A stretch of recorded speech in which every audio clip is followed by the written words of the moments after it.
This is a CBC podcast.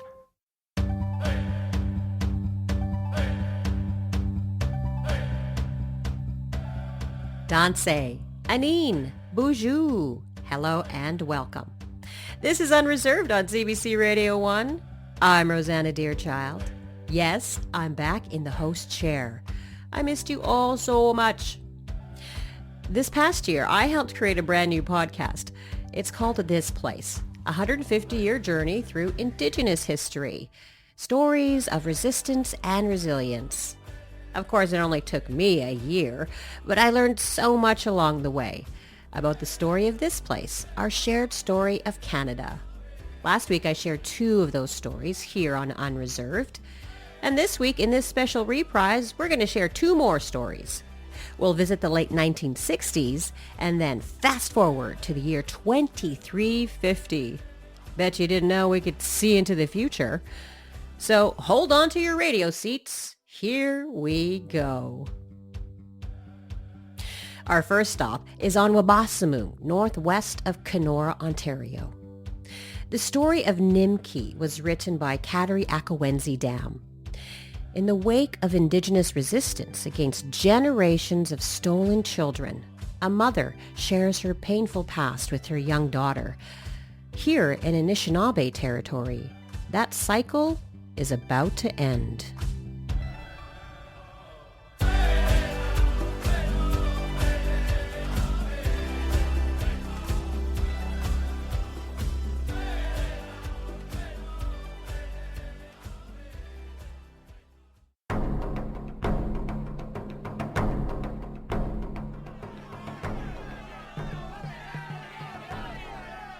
No more stolen children! No more stolen children! You aren't taking any more of our children! Get out! Stay out!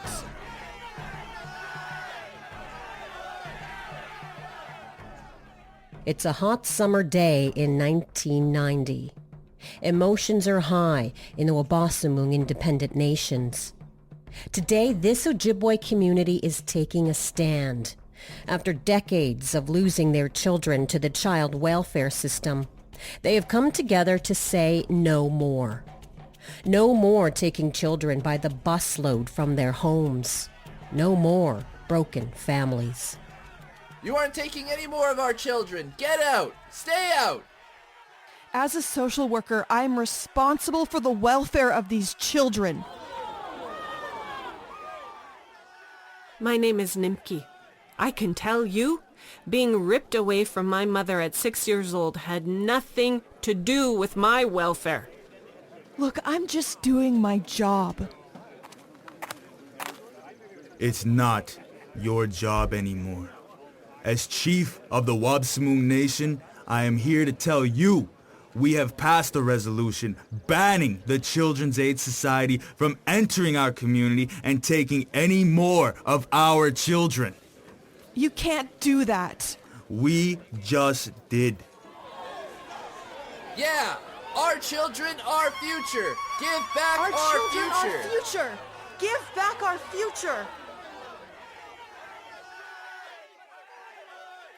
We did it, Teddy. You would have been so proud of us. After the chaos of the rally, Nimkii comforts her daughter at the kitchen table. It is a modest home. The sun streams through the windows. Colorful drawings of thunderbirds and pencil-color portraits. A woman in cat-eye glasses.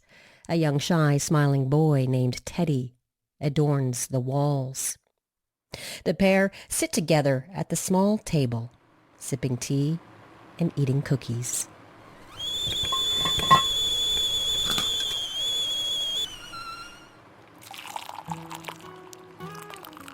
And that, my girl, is the story of Sky Woman, Giji Kukwe, and how the Anishinaabe came to be here on Turtle Island. I love that story, Mom. Me too. You know, my mama would tell me that story when I was a little girl. So you always remember you belong to this land, she'd say. Stories are powerful that way.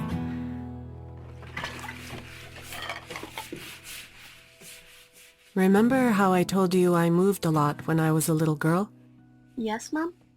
Well, after they stole me from my mum, I was bounced from foster home to foster home. By the time I was 13, I had moved 10 times. A lot of the people I stayed with had never even met a native child before. Well, they said Nimkii was a strange name and called me Nikki instead. I hated that. They treated me like I was a stupid thief or didn't have any feelings. Sometimes they did bad things to me. Oh, Mom. But when they did, I'd imagine the Thunderbirds swooping down to save me. Made me feel like my mom was still with me somehow. She had these cat-eye glasses and long dark hair. She'd put her hand in front of her mouth when she smiled. And sometimes on the outside she was all nettles and thorns, but on the inside she was like a wild rose. It's beautiful. But there are only bits and pieces of my mom that I remember now. I remember how it felt when I'd snuggle up beside her, how curling into her like I was the inner folds of a fern and she was the outer stalk curled round me. I could feel her heart beating against my back, drumming me to sleep. You miss her, don't you? Yes, I do. She'd tell me stories about Gijikakwe, the great horned serpents, the great lynx, and how the Thunderbirds are our protectors.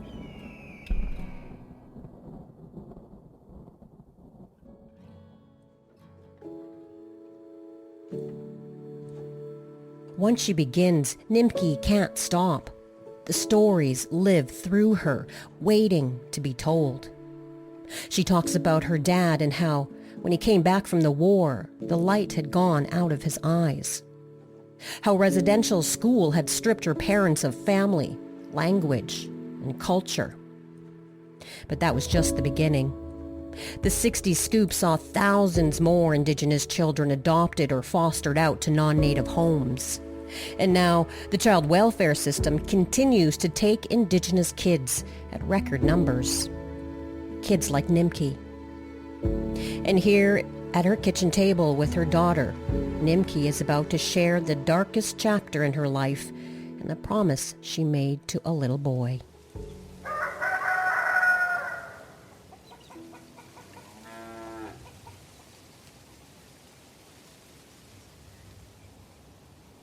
One spring, when I was 13, I was sent to live on a farm. The couple who lived there treated me like one of their workhorses. If I did my chores, they gave me decent food and a warm place to sleep. But I stayed away from them by doing extra work outside or with the animals. I love animals. They never let you down. There was also this garden, and when I was weeding, I pretended I was home with my mom beside me. And that's where I met Teddy. I'd been living at the farm for a few months when they brought him.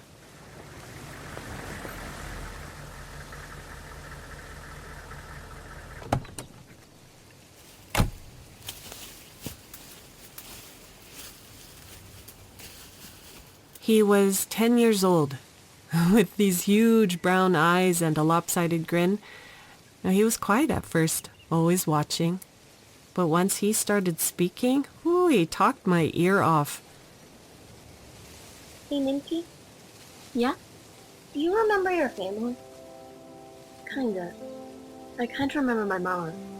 I was 6 years old when they took me. I was just a baby. I don't remember anything. Maybe that's better? Not remembering? I don't know. Maybe. But you have something. Yeah, sure. A big jagged scar where my mom was ripped away. I have no one. Aw, kid, you have me now. I'll be your people. Not long after that, I started to notice small things that worried me. Teddy seemed sick a lot.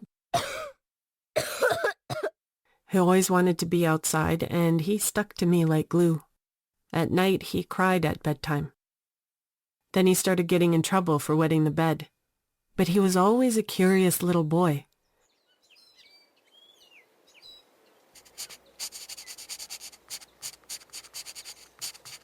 What you doing? Hey, sleepyhead. I'm drawing. Is that your mom? Yeah. Sometimes I look at her and I wonder if she'd even recognize me now. She's beautiful. You look like her. I do? Yeah, you do. Thanks, kiddo. What are those? Thunderbirds. Well, my version of them. What's a thunderbird? My mom told me that they protect us. Cool. Kind of like a superhero, except for us Indian kids. Yeah, kinda, but more powerful. Really? How? Well, it's like they connect earth, water, sky, and us. They speak in thunder, throw lightning, and bring rain. They're so strong. Thunderbirds fight the Mishibishu and our horned serpents.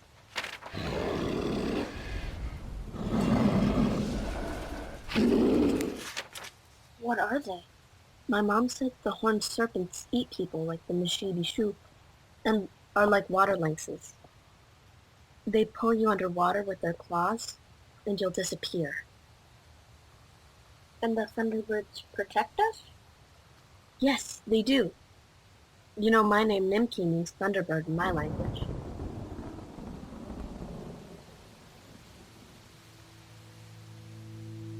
It wasn't long before me and Teddy had to call on that protection.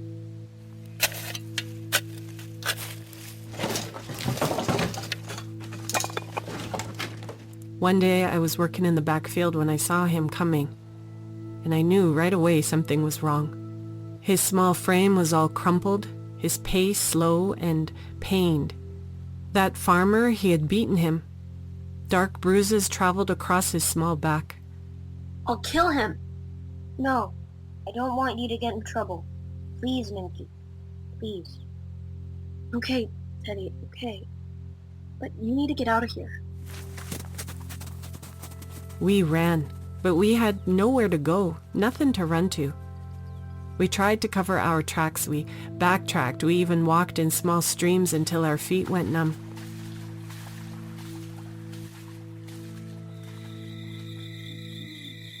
And that night we slept in the middle of a pile of leaves we gathered under a big pine. And the branches were so low to the ground, I was so sure that no one would see us.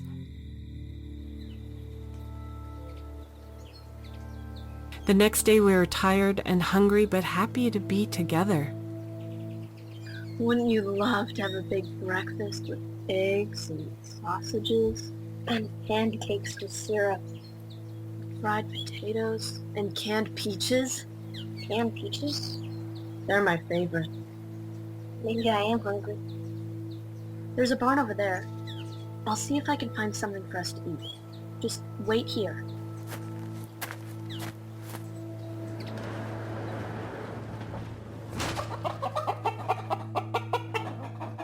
But Teddy didn't wait. I snuck into the barn and took 2 eggs. I was so excited I couldn't wait to show Teddy. We would be okay, I thought.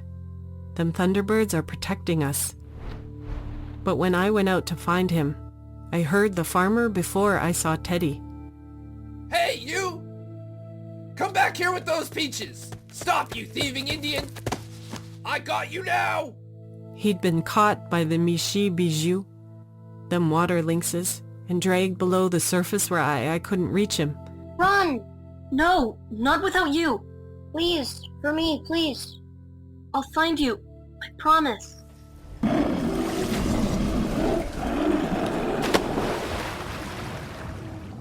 I ran.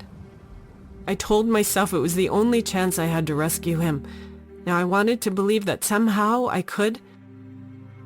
Days later I found him. He was back at that farm, but I couldn't get near him. I watched for him every day, but they didn't let him outside alone. His light grew dimmer and dimmer like a flame underwater until... Teddy? Teddy? No! His light went out. Teddy called me his superhero. Just like the Thunderbirds. I promised I would try to be the hero Teddy believed me to be, but I didn't feel like a Thunderbird. Not that day or for a long time afterward. Until I had you. Until today. I felt Teddy with me today for the first time in a long time. I told him once that I would be his people, and now it's in his honor that I fight for mine right now. Right now, a third of our kids are in foster homes. And every time a child has been taken, I've thought of Teddy and my promise.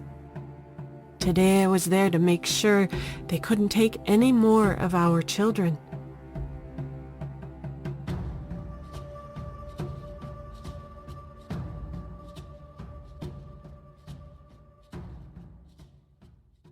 Before we continue, we want to take a moment to acknowledge that this is a difficult subject and triggering to many, particularly now, with the ongoing discovery of the bodies of Indigenous children on former residential school sites.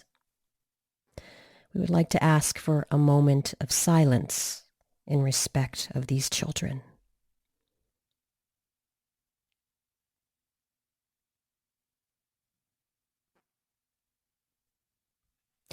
A National Indian Residential School crisis line has been set up to provide support for residential school survivors and others affected. People can access emotional and crisis referral services by calling the 24-hour National Crisis Line at 1-866-925-4419. To all our survivors, we love you. We believe you. We support you.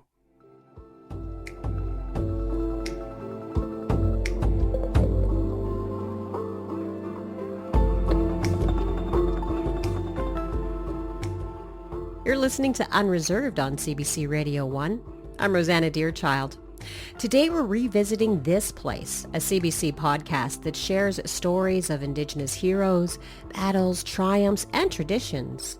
The podcast is based on the acclaimed graphic anthology. Kateri Akawenzi Dam is the author of Nimkii. She's from the Chippewas of Nawash First Nation in Ontario, and she's a writer, poet, spoken word performer, and founder of Kegadance Press. Welcome, my friend. Always a pleasure to speak with you, Rosanna. Now, this story is so beautiful. I just loved it so much. It's both heartbreaking, but yet triumphant. Who or what is Nimkii inspired by? Well, it was inspired by the lives of a few specific Indigenous children who were caught in the so-called child welfare system. Foremost among them was Richard Cardinal. Back in the late 80s, I saw Alanis Obomsawin's film about Richard Cardinal, Cry from the Diary of a Métis Child. And I think that was really a life-changing moment for me. That's what inspired me, not only to write this story, but it made me make a commitment to adopt when I started a family, which I did. And this story kind of came out of that, my experience as an adoptive and foster mom, and the stories that I heard about the tragedies and the travesties of what happened to Indigenous children in the child welfare system. Yeah. And it is such a big story to unpack and unravel. Why did you want to take that on, the whole foster care system, and in the larger context, this whole era that continues of taking away Indigenous children from families and communities? In the process of becoming a foster mom and an adoptive mom, I experienced the power of the Child and Family Services and what happens when that power is misused against Indigenous families. And this was happening to me as someone who is engaged with that system as an adoptive and foster mom. And I thought to myself, if this is how I get treated by this system, as somebody who can advocate for herself and advocate for her family, how does this system treat those who are more vulnerable than I am, who are more vulnerable than my community or my family? And so I really had a tremendous interest in doing research, in finding out more about how that came about. How did this happen? What started the scoops? So when I got the opportunity to write this graphic novel, I just thought there was so much potential to be able to tell this story in a way that hadn't been told before. Mm-hmm. And yet, as you say, you did a lot of research into the history of this phenomenon, let's call it, child welfare, residential school, the scoop up of the 60s and right into the present day, where we still see high numbers of our kids in care. How has this impacted Indigenous communities? Well, I think, I don't imagine there's a single Indigenous community across Turtle Island, really, that hasn't been impacted by these policies and the disruption of our families by Child and Family Services. I think the impact is tremendous. That disruption of the ability of families and communities to raise their own children, to pass along cultural histories and cultural knowledge, as well as familial histories and knowledge and understandings of, our place in the world, our place within our communities, our place within our families. All of that was targeted. It was targeted by the residential schools, and then that same philosophy carried through with the Child and Family Services, and the scoop started in earnest in the mid to late 60s. They haven't stopped since. Now, you braided the story of Nimkii with another story, a true event. Wabaseemoong, independent nations, disrupted that systemic cycle. What happened? In doing my research, I came across this story about Wabaseemoong First Nation Band Council really taking a strong stand against the taking of their children by the Children's Aid Society. What was happening was, by the mid to late 1980s, about a third of the community's children were in foster care. And they finally just said, that's it, no more. This is not happening. And they passed a resolution that forbid the Children's Aid Society from entering their reserve. And they backed it up by, making a stand when those workers would try to enter their community. Yeah. And when I saw that, I just thought, that is so powerful. Why do we not know this? This should be in history books. We should be telling our children, our families, our communities this story. And so I wanted to make sure that that part of it was in there as well, because in a way it's emblematic, because really our families, our communities have been fighting residential school and the ways that it tried to destroy our families and communities, and the Child and Family Services as well. We did not just stand back and do nothing. So I think it's really important to let people know that despite these genocidal policies, that Indigenous people have always fought for their children and continue to fight for their children, and that is not going to change. That is not going to stop. Absolutely. Kateri, thank you so much for your time. Kateri Akawenzi Dam is the author of Nimkii. The story, with illustrations by Ryan Howe and Jen Storm and colors by Donovan Yashuk, is included in the anthology This Place, 150 Years Retold, published by Portage and Main Press Limited and used under license by CBC. Nimkii was adapted for radio by me, Rosanna Deerchild, and brought to life by actors Lisa Ravensbergen, Cooper Vint, Isaac Vint, Sarah Ellis Fox, Cameron Watts, and Lucas Wade. Special thanks to our casting consultants, Native Earth Performing Arts.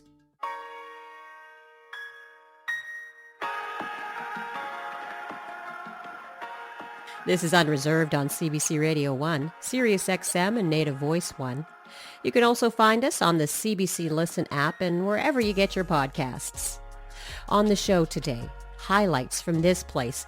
It's a CBC podcast and a reclamation of oral storytelling. I spent most of last year making it. It was such a labor of love, and I'm proud to share some of it with you today.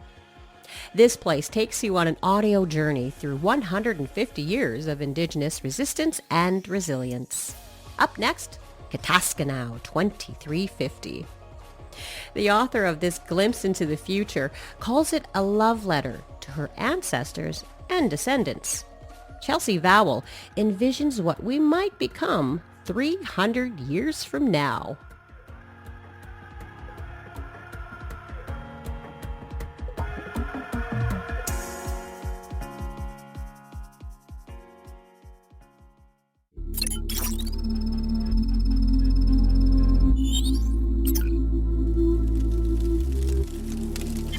Wabanat circles.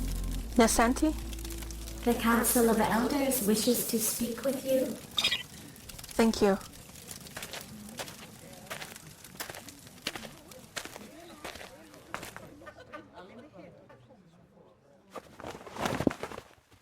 You sent for me, Tsapan? Grandmother and grandfather? Thank you for coming. Please, sit. It's the year 2350. In a future shaped by Indigenous peoples. It's been 300 years since Kitsitapwewin, the Great Truth-Telling. And that's when 6.5 million people left Earth for Mars, cut off all contact, and sealed themselves away in the 21st century. But now they have left the Red Planet and have set a course back to Earth. But here, in Kisikatsiwanisipi, formerly known as the North Saskatchewan River Valley, the people do not understand the returners' ways. They wait for the Council of Elders to come up with a plan. 15-year-old Wabanat Sagos is training to be a knowledge keeper, and she has just been summoned by the council.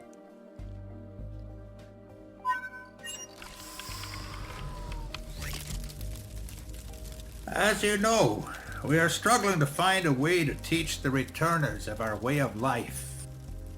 They've been living on the Red Planet for over 300 years. It's more than that. A decolonized mind cannot so easily understand colonial motivations. We need a deeper understanding, immersion. You are perfect for this journey. You were raised to tell these ancient stories. It is your gift.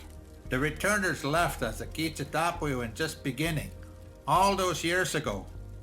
They believed we would harm them, destroy their way of life. You will go back to the time before the Great Truth-Telling, long before Kitsitapwewin. We have asked Kitsa and Iskatapanak for help, and they say to send you Wapanatsakos. But what am I going to do there? You will bear witness. Your experiences will guide our response to the returners. We need to know that it's possible to live in peace with them.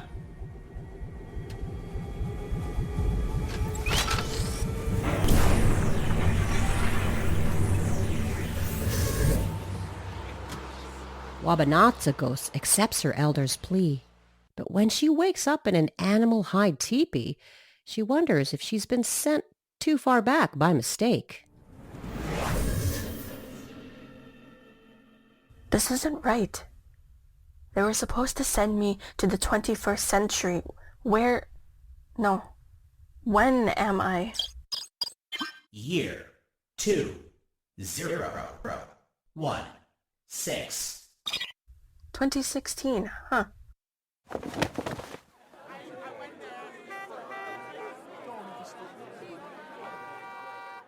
Outside, she finds a sea of cars, trucks, campers, and vans next to teepees, tents, and campfires. Thousands of people, some on horseback, dot the landscape. But before Wabaseemoong can investigate, a young woman with purple dreadlocks and a colorful ribbon skirt greets her. Hey kid, you lost? I'm just getting the lay of the land. Sego. Wally Rice. Name's Wally, Mohawk and Ojibwe. Sego. I'm Wabanachakos of Kitiskinau, planet Earth. That's the spirit. All nations unite to stop the pipeline. And this place is called? This is Ocheti Sakhalin. Though there are quite a few camps, they're all Standing Rock, South Dakota. Anyway, did you come to get your traditional tattoo? Donis's teepee is right here.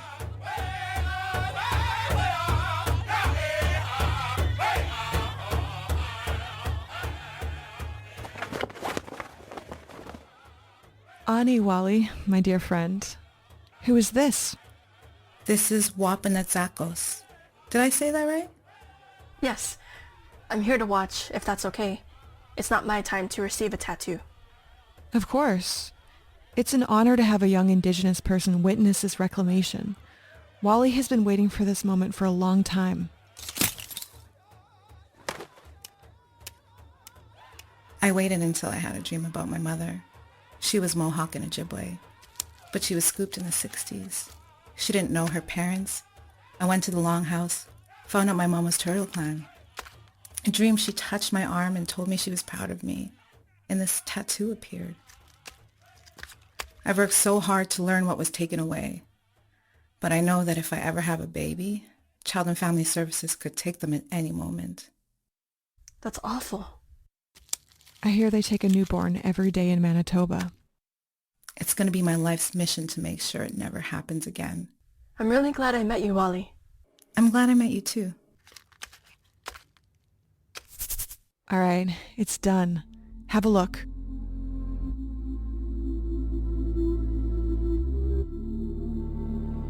Days turn into weeks, weeks into months. Wabanachakos comes to love her Standing Rock family fiercely. It's as close to home as she's ever felt. Until a freezing night on November 20th.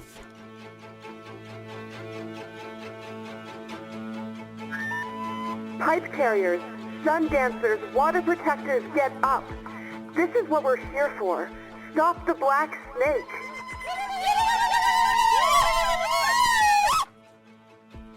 Yo, Wally, Wabanachakos. There's a call out to help move the barrier from Backwater Bridge. It's about time. Let's roll out. Stay close to us, Wabanachakos. I will. Miniuitsoni. I love this kid. You speak Lakota too? Water is life.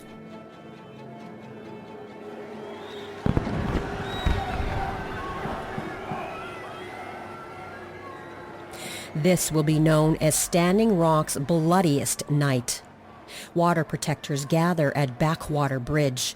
Police and private security meet them with attack dogs, pepper spray, and rubber bullets. They are doused with pressurized water and sub-zero temperatures. Some are blinded.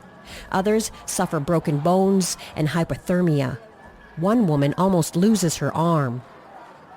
Wabanachakos is pulled to safety in the medical tent, shivering non-stop. It's below freezing. Are they trying to kill us? Don't answer that. Stop shooting. There are elders out here. You shot a medic. You blinded someone. Wabanachakos, you're still freezing. She spends the night in the medical tent with other injured water protectors and prays. Grandmother, please. The next morning, Wabanachakos has many questions. Wally, I don't understand. Why are they doing this to us?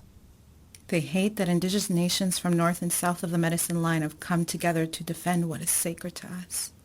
They probably think we'll rise up, overthrow them, make them suffer the way they made us suffer. But they're hurting themselves too. Can't they see that? They've gone Wendigo, you know? Maybe they know that.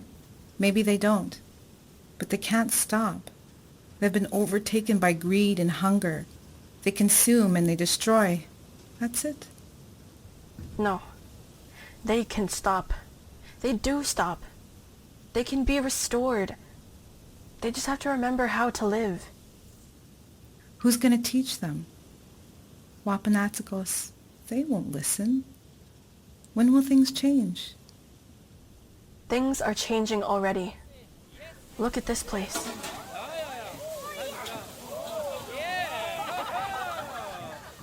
Elders cook and feed the people. Children have a jingle dance competition in their Converse sneakers. Young Indigenous people talk and laugh together. Thousands of people here, now, to take a stand.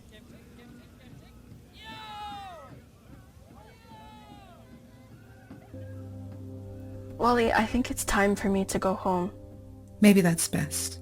Take care of yourself, my friend. Journey well.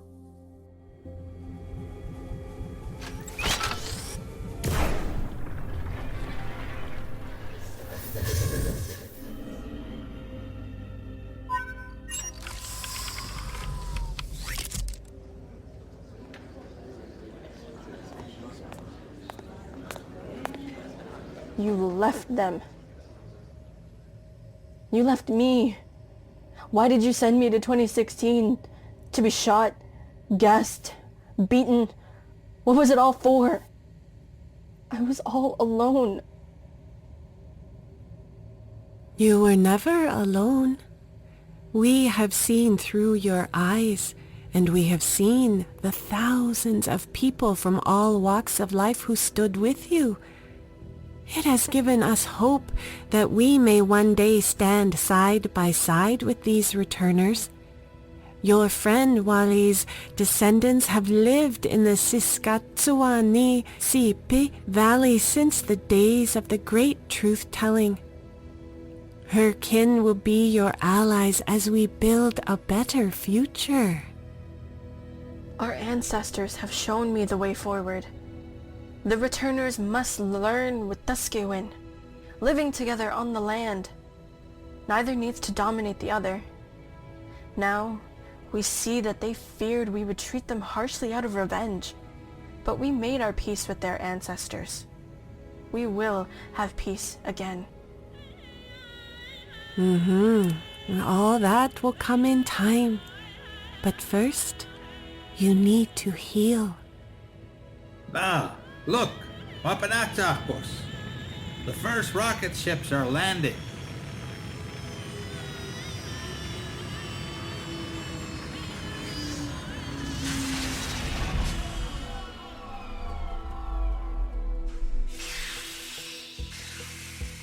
You know, the treaty's never expired.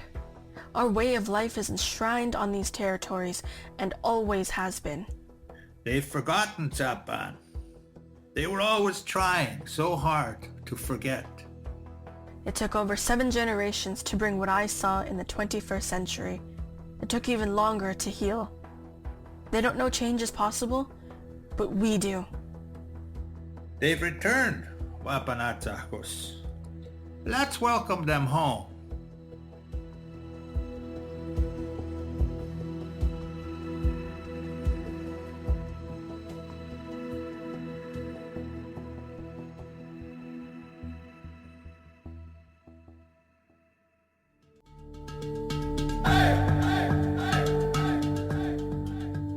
You're listening to a special edition of Unreserved. Today, highlights from this place, a CBC podcast that shares stories of Indigenous heroes, battles, triumphs, and traditions. I'm Rosanna Deerchild. This place is based on the acclaimed graphic anthology. The story you just heard, Kataskanow 2350, was written by Chelsea Vowell. Chelsea is Métis from Lac St. Anne, Alberta. Her collection of essays, Indigenous Rights, is a national bestseller. Welcome, Chelsea. Hi. Thank you for having me. So I was just reading your chapter again, and I gotta say, it's so lovely. What a lovely vision of the future you've created. Why did you choose the future for your story? Well, I really feel strongly that it's important that Indigenous peoples have some time and space to imagine how the world could be, whether you're taking that time to imagine what the world could be like if colonialism hadn't happened, or you're imagining the world, into the future and decolonization has been successful. What would that look like? Mm-hmm. And if we don't take that time to imagine otherwise, then it's really hard to sort of plan our day-to-day activities, with something to look forward to, even if it's in the imaginary at first, we can start to act in ways that could potentially bring that about. And I think that's where I get a lot of my hope from, is imagining, things could be better. Mm-hmm. Describe for us what Indigenous life looks like in the future as you have envisioned it here. Right. So my thinking around this is really heavily influenced by the world building that Molly Swain and I have been doing on Métis in Space. So this isn't just coming from me, but one of the things that we wanted to imagine is that it doesn't take an apocalypse. It doesn't take like something really horrible to happen for things to start to get better. People can choose right now in the present to work towards a better future. So in this story, that's what happened, is people got together. They started telling, what we called the Kitsitapwewen, the, big truths. Started being honest and having good conversations about oppression, colonialism, white supremacy, and all that, and actually work together to deal with those things and dismantle them. And that then creates this future where people are living together without the kinds of labels and hierarchies that we are so embedded in right now. So, we've got people of all different races living together, speaking Cree, because, the idea is that wherever they're going to live, they're going to speak the Indigenous language of the territory, in addition to other languages. And people are trying to live together with their surroundings, with their environment, and with one another in ways that are sustainable and just. And that's the kind of future that most of us are fighting for right now. So I had to picture it, like really, really concretely, what might that look like? And it's a real blend of sort of, futuristic technology with traditional knowledge and all of that. It's what I think really could exist. In your introduction to the chapter, you wrote, Indigenous people have been living in a post-apocalyptic world since contact. Chelsea, what do you mean by that? Well, you think about what is the apocalypse, and this is something that figures quite large in mainstream, speculative fiction. So there's usually some sort of like really big event. It could be a pandemic. It can be zombie invasion or, zombies or aliens or anything like that. It's sort of a world-ending event that really, truly disrupts society. And contact did that, whether at first it was benign, once illnesses started to travel, much, much more quickly than settlers did themselves. Those were world-ending events for Indigenous peoples. Entire communities were wiped out almost overnight in some cases. So when the mainstream thinks about apocalypse, that's what they fear, a total breakdown of their social structures and often mass death or environmental damage. And Indigenous peoples have been going through multiple waves of that ever since contact. So it's nothing new, and it's not something that we need to keep happening in order for humans to smarten up and realize how to live with the planet. That is not the trigger. It should be a desire to live in a better world. Now, another major plot point in this story is when Wari gets a tattoo, a traditional tattoo. Why was that important to make part of the narrative? This story was very much sort of molded by events that were happening at the time. And so at the time, this resurgence in Indigenous tattooing was just like kicking off. Like, there were a few, I would say particularly Inuit tattooers who were sort of bringing this forward. And it just exploded. All these communities were doing it. And I find it to be a particularly powerful act of resistance. And so I wanted to capture the medicine that's in that. I've participated myself. I've seen other people, and I see how meaningful that sort of reclamation is. And I thought, what I really wanted to highlight in this story was healing. we need space for healing. Like we always talk about how we've got to endure and we've got to get through things, but we don't have space for healing. And I think that any moment that we can show how we're doing that gives us a little bit more, again, hope that things can be better. You called this a love letter to my ancestors and my descendants. What is it you want to say to them? So one of the things I tried to highlight in this story is that kinship term chapan, but also they also talk about nikitsi anisko tabanak, so my ancestors, but it's the same term for my descendants. So like in Cree, there's that it's a generational term. It's not linear. Time is not linear, and I think it's really important too. The whole thing with time travel, in a Métis Cree worldview, time is not linear. So I really truly feel that, we do as Indigenous peoples continue to receive a lot of information and wisdom from our ancestors, a lot of knowledge. And we have to think about ourselves right now that we are currently somebody else's ancestor. We haven't met them yet, right? But there's never a moment when you're not connected on both ends. And again, I don't like that linear idea. I think of it more as a circle. And if you think about like a string of beads, you just pull it taut like that, you've got ancestors and descendants on the opposite ends. But if you curve them together, they meet. And a lot of the teachings that I've gotten is that, children come with so much ancestral knowledge because they were just in that spirit world, and they were in contact with the ancestors. And so like, that idea that we can learn from young people and elders is something that we can't just, speak platitudes about. It's something we have to be very mindful of, is that, children in particular come with a lot of wisdom, and, they aren't our possessions, they're autonomous human beings. And everything that I do, I think about how am I being a good ancestor? What am I leaving for those descendants? And what am I leaving for my ancestors? Yeah.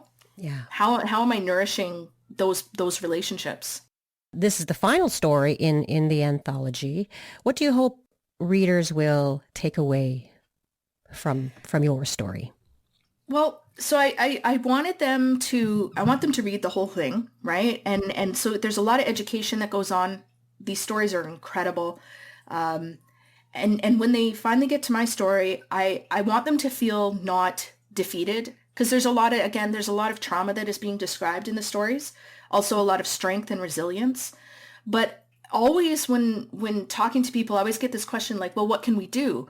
And I wanted to lay it out. Well, what you can do is create this future with us. It's not on Indigenous peoples to decolonize the planet. It's on all humans to decolonize their relationships with one another, with the planet, with all other living beings. And so I want people to feel empowered after this and think, that does look good. That does look like something I can work towards now in my lifetime.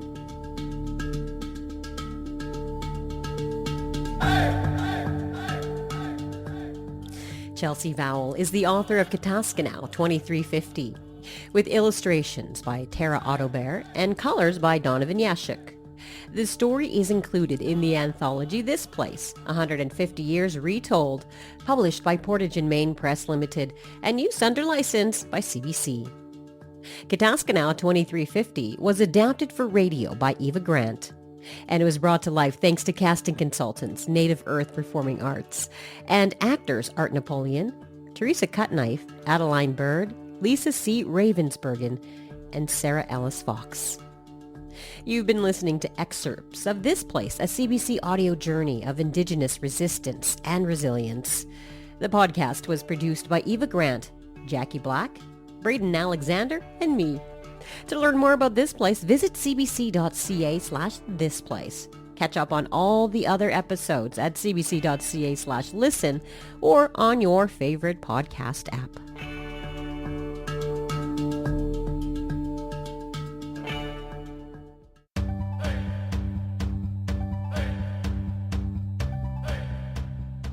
So that's what I was doing last year. I'm so glad to share these stories with you. I'm looking forward to the new stories we'll hear on a brand new season of Unreserved. Make sure to tune in next week to hear my feature conversation with the great Honorable Justice Murray Sinclair.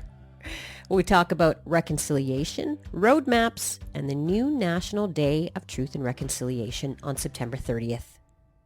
This episode of Unreserved was produced by Aaron Knoll and Braden Alexander. I'm your favorite cousin, Rosanna Deerchild. Thanks for listening. Kinask na mitnawi, ay say.